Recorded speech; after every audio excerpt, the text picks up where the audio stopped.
Assalamualaikum warahmatullahi wabarakatuh. Kami dari kelas T4C. Di sini kami akan mempresentasikan hasil dari proyek kami untuk menuntaskan ujian akhir semester dari mata kuliah Integrasi Aplikasi dan Informasi. Di sini dengan judul proyek kami yaitu Design Enterprise Application Integration atau EAI pada sistem perpustakaan digital multiplatform dengan beranggotakan saya sendiri, Viola Carani Malia, dengan NIM 233140700111172 dan dua rekan saya. Saya Atika Fitria Yaitu saya sendiri, yaitu MBimo Amarullah dengan NIM 233140700111178. dan saya Atika Fitria Arusiana dengan NIM 233141070111164. Izin menjelaskan alasan kami mengambil sistem digital multiplatform perpustakaan dikarenakan perkembangan teknologi informasi yang sangat pesat ini membawa kita ke dalam perubahan di berbagai sektor tak terkecuali pada bidang pendidikan dan perpustakaan.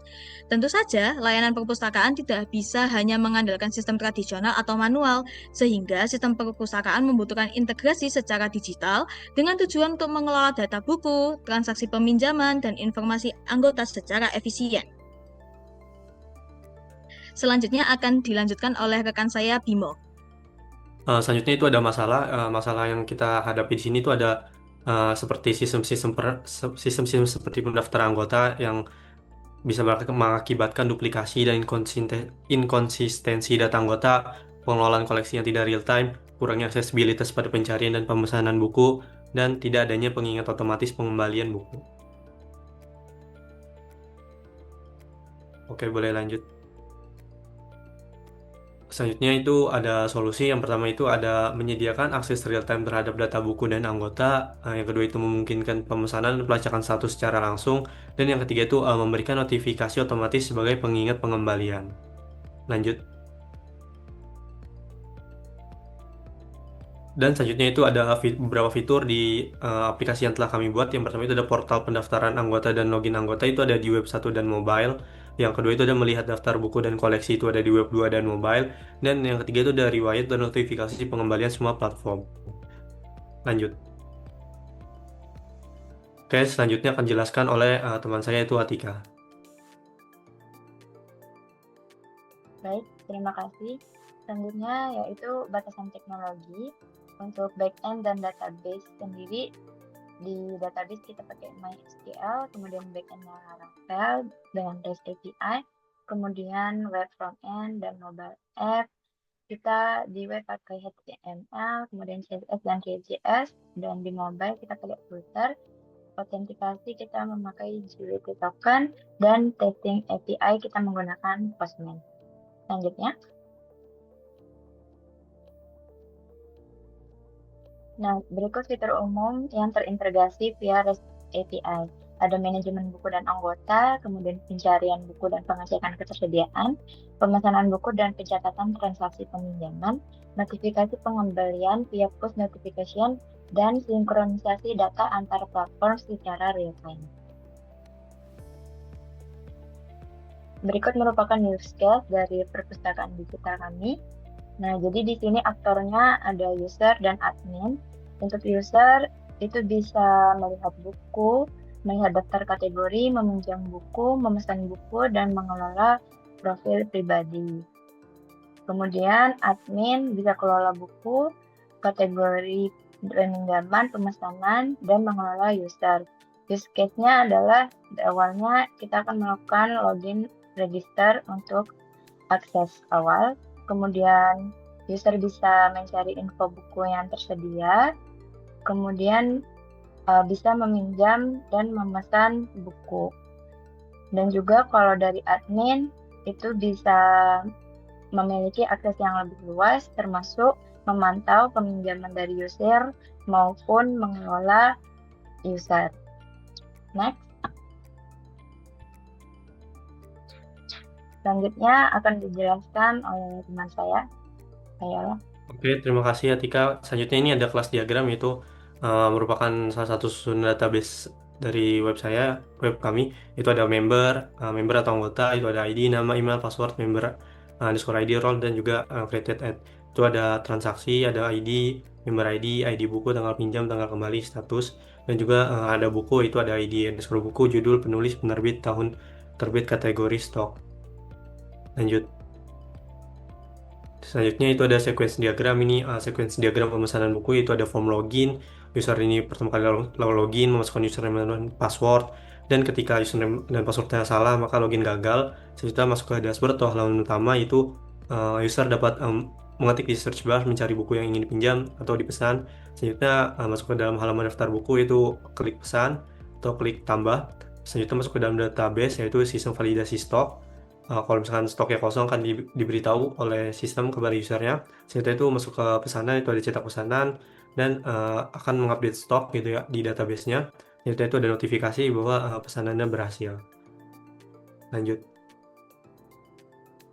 Oke, lanjutnya akan dijelaskan oleh Viola. Oke, di sini untuk activity diagram akan dimulai untuk di halaman login dan register. Apabila sudah punya akun, nantinya bisa langsung login. Namun apabila belum punya akun, akan melalui register terlebih dahulu, lalu login. Selanjutnya, menuju ke poin yang kedua. Di sini nanti akan menginput password dan username, lalu melalui login. Nah, di sini akan input keyword buku untuk mencari bukunya. Setelah tertampilkan hasil keyword bukunya, nanti akan menampilkan daftar buku sesuai hasil pencarian. Lalu akan di situ user ataupun admin bisa melihat detail dari buku yang dipilih. Apabila user atau pengguna dari perpustakaan tersebut ingin meminjam buku, nantinya bisa klik tombol pesan. Selanjutnya akan menampilkan status peminjaman apabila bukunya sudah terpinjam dan mengirimkan notifikasi ke user lewat website maupun lewat mobile. Lalu selesai sudah dari activity diagram dari pemesanan buku. Nah, selanjutnya kita akan menuju ke demo aplikasi. Silakan untuk Bimo bisa share screen.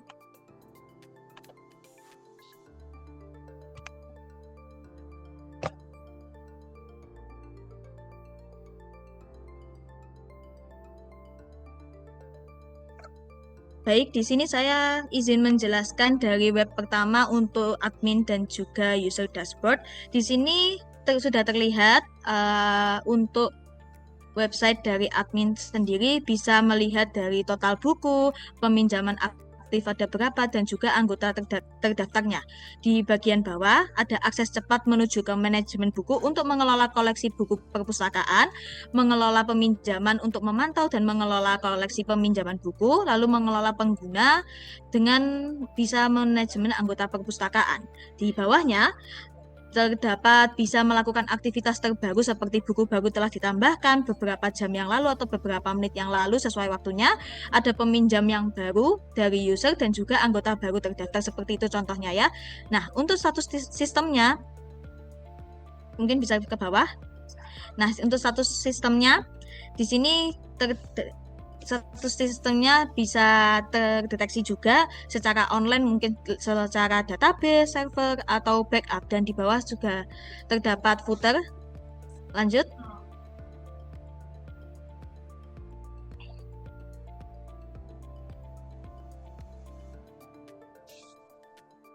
Nah, di sini adalah halaman dari login. Nantinya dari pengguna atau maupun dari admin melalui halaman yang sama di halaman login akan memasukkan alamat email dan juga kata sandi. Mungkin kita coba dulu dari daftar.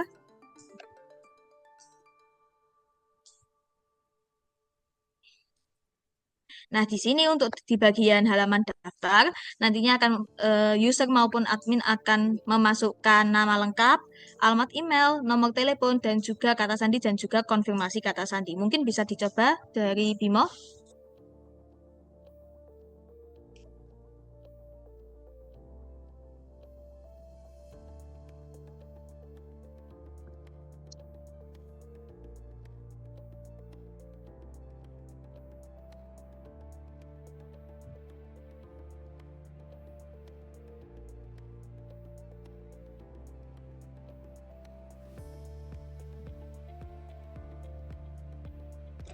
Nah, apabila sudah terdaftar, nantinya bisa masuk ke halaman bagian admin dashboard. Seperti itu.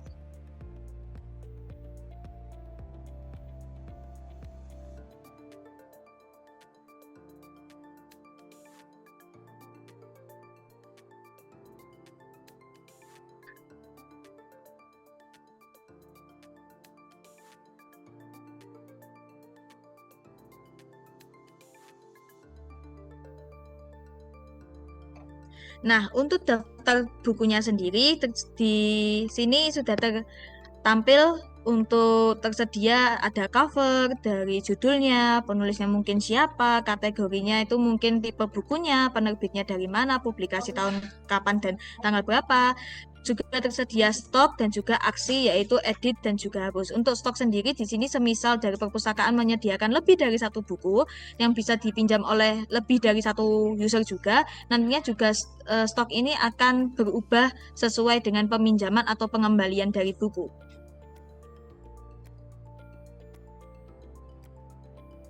Nah, di sini ada form tambah buku baru, mungkin bisa ditambahkan judul buku, penulis, penerbit, tanggal publikasi, kategori, stok totalnya berapa, dan juga cover bukunya seperti apa.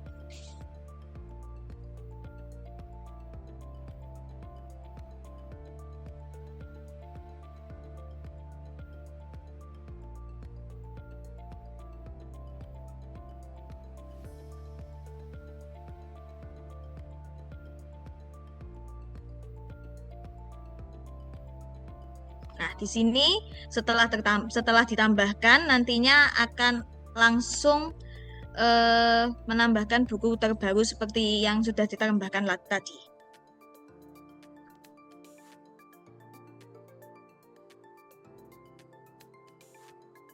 Nah, di sini apabila mau dihapus, bukunya juga bisa lewat aksi hapus.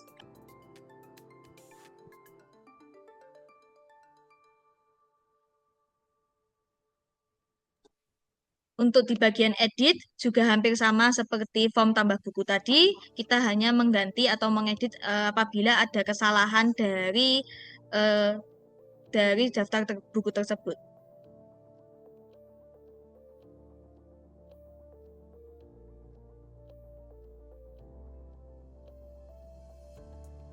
Nah, di sini untuk daftar kategorinya juga dari admin bisa menambahkan kategori seperti apa dan juga untuk mengeditnya juga bisa atau hapus kategori pun juga bisa dari sini. Untuk penambahan kategori pun mungkin bisa tambah kategori baru. Nah, di sini tinggal menambahkan kategori atau mungkin tipe buku seperti apa.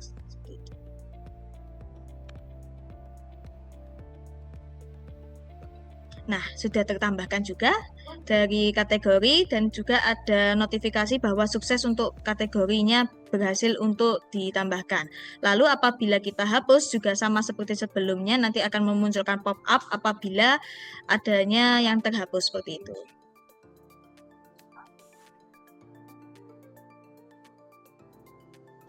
Edit pun juga sama, apabila ingin mengedit kategori pun tinggal update kategori.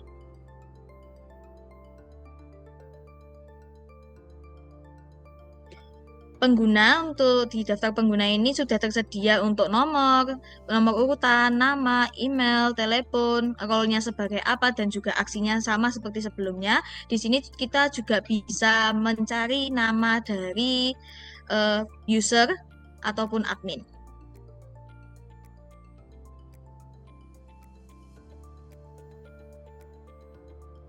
Nah, apabila kita coba cari dengan manusia pun juga bisa ya. Nanti sudah tertampilkan untuk tambah pengguna baru, mungkin kita coba dengan nama random saja.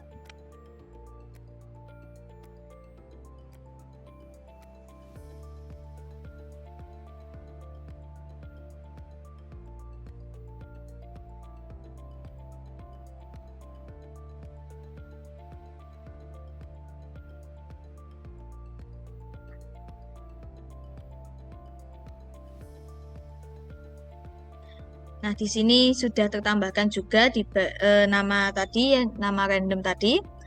Mungkin selanjutnya.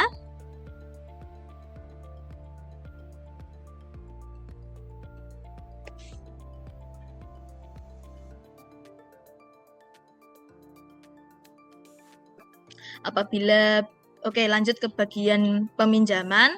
Mungkin bisa menambahkan pinjaman baru ya, karena di sini masih belum ada peminjaman.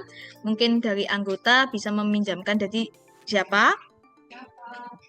Namanya pun dari bukunya, judul bukunya juga sudah tersedia. Tanggal peminjaman, tanggal kembalinya juga dalam waktu seminggu, dan juga statusnya dalam artian dipinjam. Statusnya juga tertulis ya, dipinjam.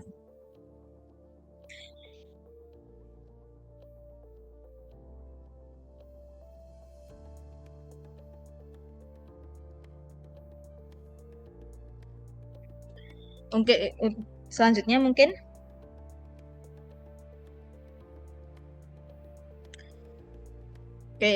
untuk di bagian halaman pemesanan ini juga bisa tertampil dari daftar pemesanannya dari buku apa aja dan tanggal pesannya di tanggal berapa. Mungkin bisa tambah pemesanan baru. Pilih anggota siapapun itu dan juga bukunya yang tersedia. Dan itu tertampil ya teman-teman, dari stoknya itu sudah berkurang karena tadi sudah ada peminjaman sebelumnya. Jadi untuk stok buku sudah langsung otomatis diperbaharui dan juga ada pop-up-nya. Oke, lanjut.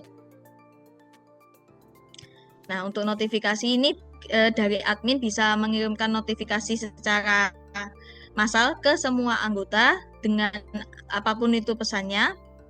Mungkin kita bisa coba tambah notifikasi baru. Oke, mungkin untuk notifikasi massal terlebih dahulu. Nah, nantinya di bawahnya pun sudah ada datanya juga, telah mengirimkan pesan seperti apa, siapa yang menerimanya juga untuk ke semua anggota. Untuk menambahkan notifikasi terbaru ini khusus untuk salah satu anggota saja.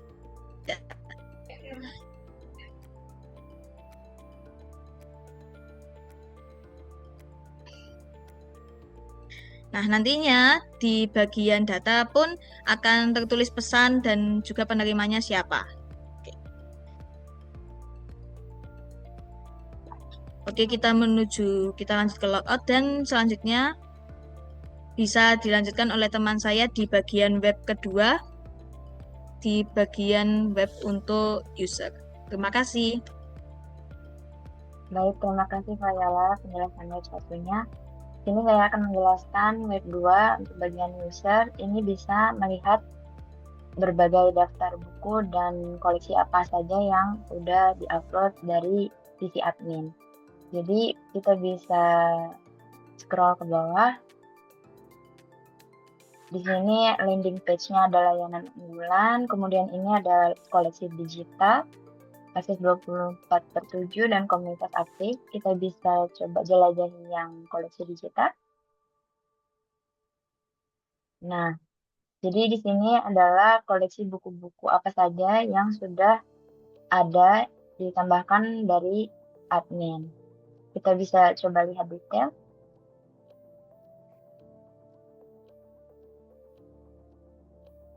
Nah, ini tadi sesuai yang sudah dibuat ya di admin. Ada kategorinya, kemudian ada judul, ya.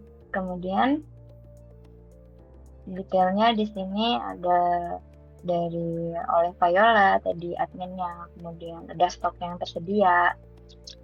Kemudian kita bisa ke kategori. Nah, di sini ada beberapa kategori dari website Perpusku ya. Ada ayam, horor, IPA, dan kuliah. Dan ada footer, kemudian kita bisa cari juga IPA misalnya.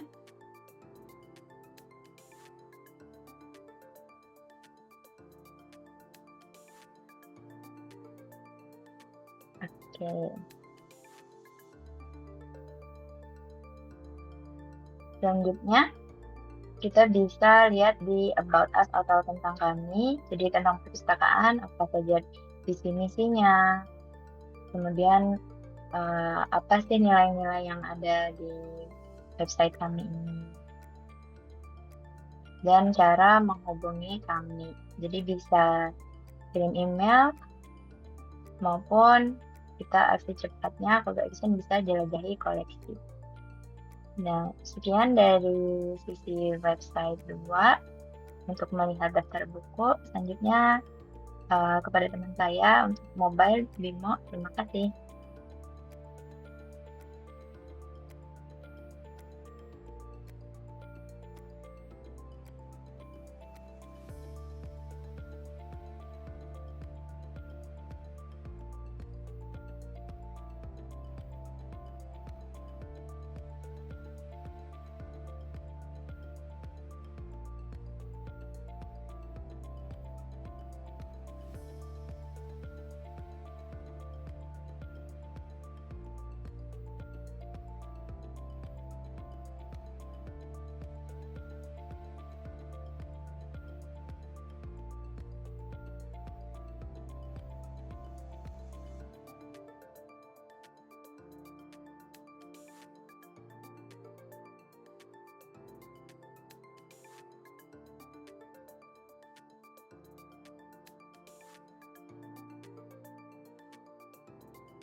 Tunggu sebentar ya, agak lama ini running Android emulator.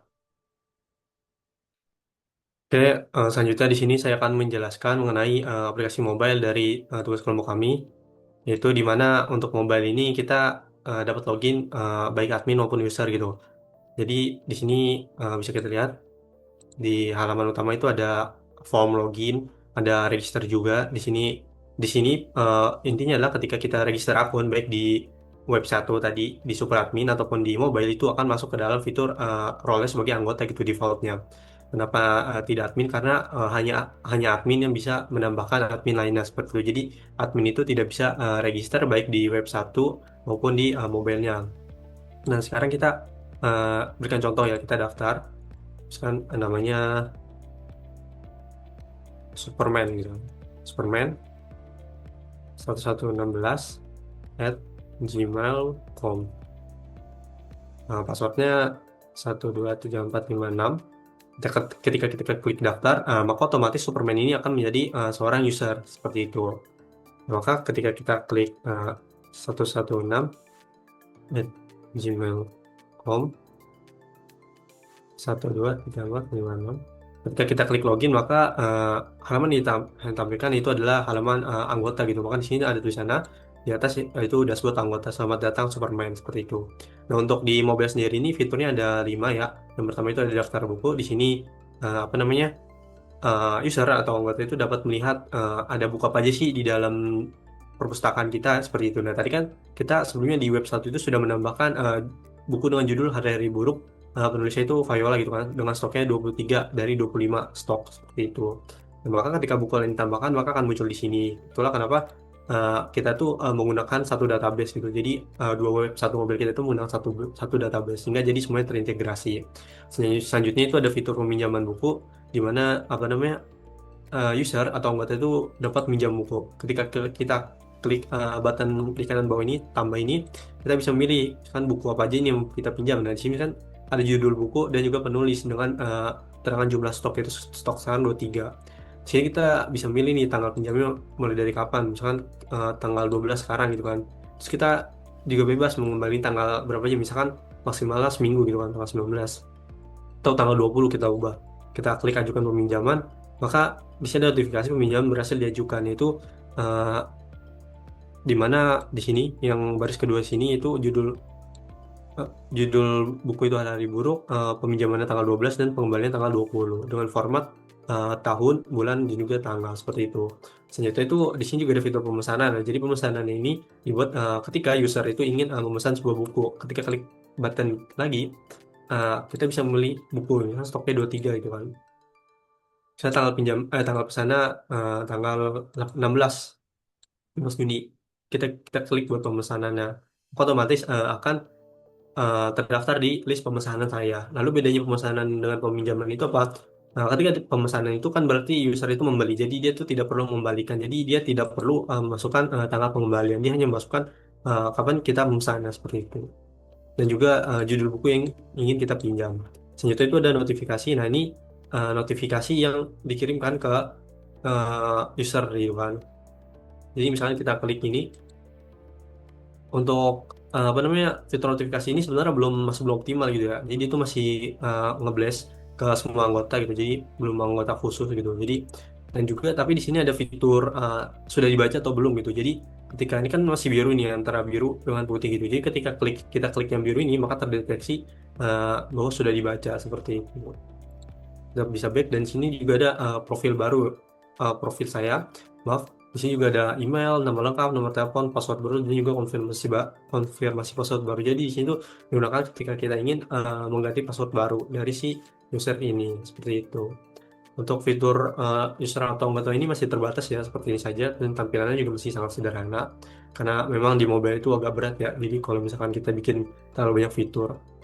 Selanjutnya coba kita masuk ke dalam admin.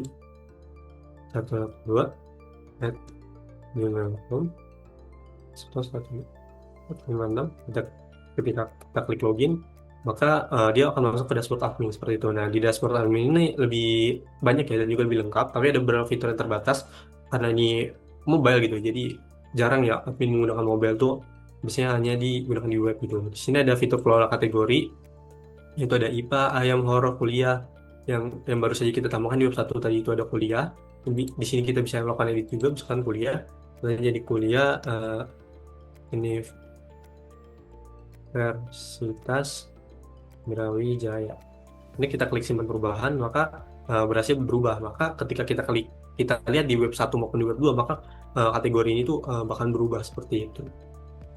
Dan juga di sini ada kelola buku. Di sini admin di mobile itu bisa menambahkan buku seperti judul buku, penulis, penerbit, tanggal publikasi, kategori, dan juga stok total. Bahkan di sini admin atau pengurus dari fitur admin ini itu dapat memilih covernya gitu dari galeri ataupun device-nya masing-masing seperti itu. Sekarang kita misalkan judul buku Pelangi Setelah Hujan. Ini penulisnya itu Bimo. Penerbitnya misalkan Alex Media. Tanggal publikasinya misalkan tanggal 4 kemarin, bulan Juni. Kategorinya masuk ke dalam kuliah. Seperti misalkan kita bikin 30 gitu kan. Cover buku kita tidak bisa pilih karena ini pakai emulator Android. Nah, maka di sini ada buku baru setelah hari-hari buruk, yaitu Pelangi Setelah Hujan, seperti itu. Nah, maka selanjutnya kita juga bisa mengelola pemesanan di admin, tapi di sini itu apa namanya, untuk masih belum optimal di bagian admin sini. Kenapa? Karena di sini hanya menampilkan ID pemesanan dan juga user ID. Harusnya di sini tuh nama dan juga judul buku serta tanggal pesanannya sudah benar seperti itu. Ini masih belum optimal untuk kelola pemesanannya. Dan juga untuk peminjaman di sini admin mobile tuh bisa mengedit tanggal kembali. Misalkan usernya tuh komplain gitu by WA bahwa dia terlambat. Nah, maka admin di mobile ini bisa mengedit tanggal kembali gitu. Jadi bukunya tidak akan hilang ataupun tidak diketahui statusnya seperti itu. Selanjutnya itu ada kelola user, di mana di sini admin di mobile tuh dapat melihat ada user apa aja sih dan juga beserta role. Misalkan kayak tadi yang kita tambah itu ada Superman dengan role anggota. Di sini admin itu juga di bagian mobile ya, bisa mengedit role baik anggota maupun admin seperti itu. Dan juga bisa mengedit fitur passwordnya seperti itu dan juga emailnya. Selanjutnya itu ada kelola notifikasi. Di sini di bagian mobile ini juga admin dapat mengirim notifikasi. Tapi karena masih belum optimal gitu ya. Jadi ini kan kayak selamat ulang. Kirim notifikasi. Jadi itu masih ngeblast ke semua apa namanya, user seperti itu karena belum optimal. Jadi di sini juga kita bisa tahu bahwa mana aja sih yang udah dibaca seperti itu. Tapi fiturnya juga masih belum optimal. Di sini kita bisa lihat, bisa klik. Nah, ini ada detailnya itu notifikasinya dan dari siapa, waktunya kapan, dan statusnya belum dibaca. Kita bisa pilih juga bahwa statusnya sudah dibaca gitu. Bisa kita tandai manual. Kenapa notifikasi ini belum optimal? Karena rencananya ketika nanti ada pengembangan, kita bakal ada fitur pesan juga gitu. Jadi user ke admin seperti itu. Maka kita bikin notifikasinya itu masih belum optimal seperti itu. Di sini juga ada fitur statistik di mobile, tapi dia belum optimal karena kita optimalkan dulu di web seperti itu. Yang tadi dijelaskan oleh Viola di bagian awal. gitu. Lalu di sini saya akan sedikit menjelaskan mengenai rute dan juga IP apa saja yang digunakan di web dan juga mobile kelompok kami. Yang pertama itu sini kita bisa masuk ke root. Sini kelompok kami itu membuat dua root, yaitu API.php dan juga web.php. Lalu bedanya apa? Jadi untuk mobile itu dia menggunakan API.php ini. Jadi mobile itu mengambil datanya dari sini ya untuk API-nya, sedangkan untuk web 1 dan web 2 itu dia mengambil dari sini, seperti itu.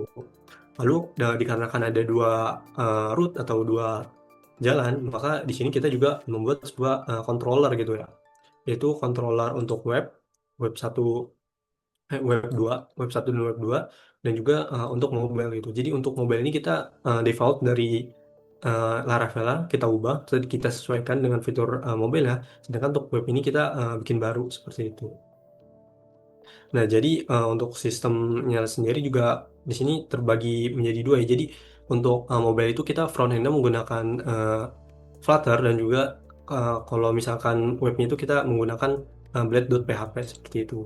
Nah, ini untuk apa namanya, fitur dari web kedua. Kenapa cuma sedikit? Karena web kedua itu rencananya kelompok kami itu untuk dijadikan sebagai apa namanya, tampilan atau bahan utama dari baik admin maupun user versi mobile gitu. Jadi user itu nggak perlu login buat ngeliat daftar buku ataupun daftar koleksi. Jadi user nggak perlu repot-repot login. Jadi user bisa mendeteksi nih ada buku baru apa aja sih. Jadi web 2 itu berfungsi sebagai daya tarik atau peminat, atau sebagai pemasaran gitu.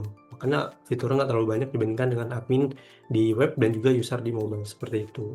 Sedangkan untuk yang lain-lain ini ada beberapa folder banyak ini digunakan untuk admin web seperti itu. Sini juga ada dashboard, ada home juga untuk landing page-nya dari admin. Jadi ketika nanti apa namanya, perkembangan gitu, jika diinginkan sebuah perkembangan untuk web kami itu rencananya untuk web ini tuh ada fitur pemesanan juga gitu, dan juga beberapa fitur-fitur yang masih belum optimal seperti search di kategori tadi itu masih belum optimal, dan juga beberapa fitur lainnya yang perlu ditambahkan seperti itu. Mungkin sekian itu saja yang dapat saya sampaikan mengenai mobile. Terima kasih. Saya kembalikan kepada Viola. Baik, selesai sudah dari penjelasan dari proyek kami, yaitu sistem digital multiplatform perpustakaan. Semoga membantu. Terima kasih telah mendengarkan. Mohon maaf apabila ada salah informasi dan salah kata. Wassalamualaikum warahmatullahi wabarakatuh.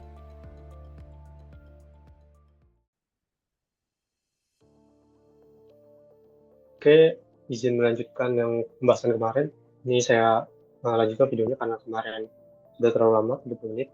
Jadi di sini saya akan menjelaskan mengenai hubungan antara web 1, web 2, dan juga mobile-nya gitu. Jadi kita masuk ke INV di perpus mobile. Di sini itu merupakan base dari web 1, web 2, dan juga API dari si mobile tersebut, dari mobile ini. Nah, jadi di sini bisa kita lihat bahwa untuk database-nya itu kita connect ke perpus Underscore mobile, username root, dan password-nya tidak ada gitu. Jadi DB connection MySQL dan DB OSA default, dan portnya juga default gitu. Di sini juga saya menggunakan Laravel versi 10. Kenapa? Karena untuk Laravel versi 11 dan 12 itu harus ada yang diubah gitu. Jadi untuk yang versi 10 itu dia defaultnya sudah seperti itu. Dan selanjutnya itu kemarin sempat saya singgung mengenai web root API ini.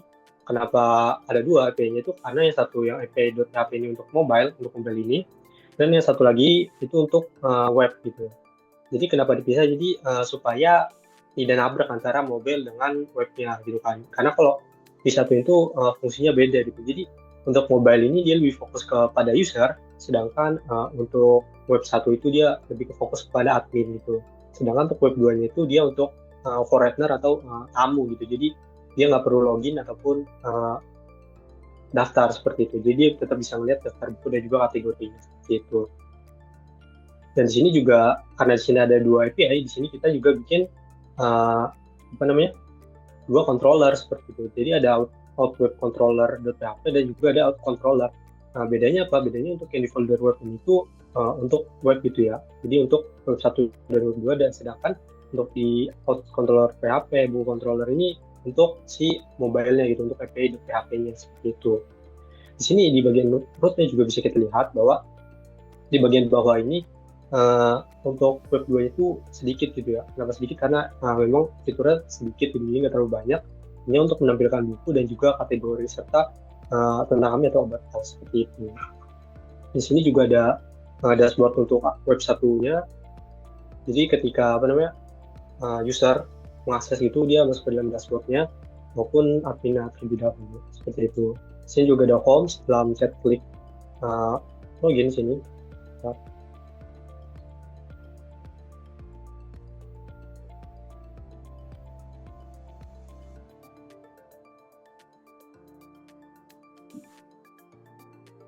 Nah, di sini kita klik lihat portal publik. Start ya download.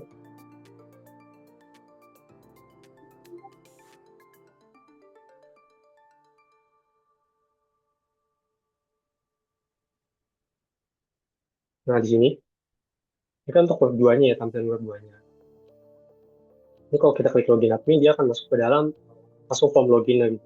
Jadi form login sih web satunya, yaitu di bagian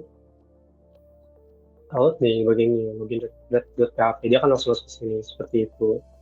Lalu untuk yang seperti yang saya bilang kemarin, ketika user daftar, register di web 1 gitu ya, itu dia akan otomatis menjadi misalkan kita user tester 0304 @gmail.com kan, ini sembarang ada kan.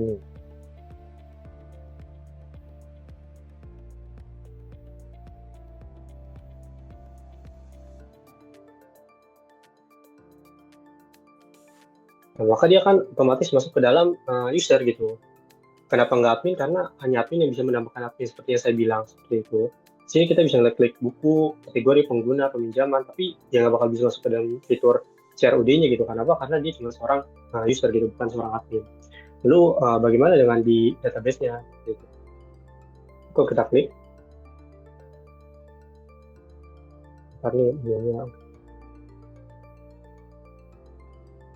klik. Nah, di sini kita user, kita reload.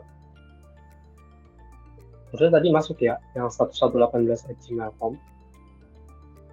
Nah, ini dia masuk di paling akhir, itu role adalah anggota, bukan admin gitu. Jadi dia nggak bakal bisa mengakses fitur-fitur yang ada di web 1 seperti itu. Nah, sedangkan untuk mobilenya sendiri, sini bisa kita lihat. Bentar. Untuk mobil sendiri dia pakai Flutter ya, dengan nama folder purpose underscore div. Di sini saya bikin model sendiri. Kenapa? Karena saya ingin memisahkan antara model di bagian web 1 dan web 2 dengan mobile-nya seperti itu. Jadi tampilannya kan karena berbeda juga untuk web 1 dan web 2 serta mobile.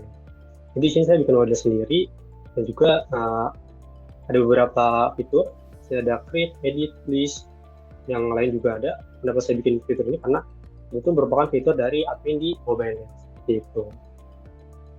Terus di sini kita bisa lihat juga untuk bagian anggota itu ada buku, sertifikasi, pemesanan, dan juga peminjaman seperti itu. Dan untuk yang saya bilang kemarin di bagian notifikasi itu sebenarnya bukan bug ya, ini bukan bug, tapi karena dia ngambil dari database semua notifikasi, jadi semuanya kelihatan seperti itu. Kita klik login. Nah, kita klik notifikasi. Bahkan saya bilang bug ya, bahwa sebenarnya itu bukan bug. Kenapa banyak notifikasi? Karena ini diambil dari database-nya sih notifikasi seperti itu. Di bagian ini notifikasi sih. Nah, ini dia. Jadi karena dia ngambil data dari sini, maka semuanya banyak seperti itu. Jadi kemarin tuh saya bilang bug itu sebenarnya bukan bug ya. Memang fiturnya seperti itu. Mungkin itu saja ya yang dapat saya sampaikan. Kurang lebihnya mohon maaf. Wabillahi taufiq wal hidayah. Assalamualaikum warahmatullahi wabarakatuh.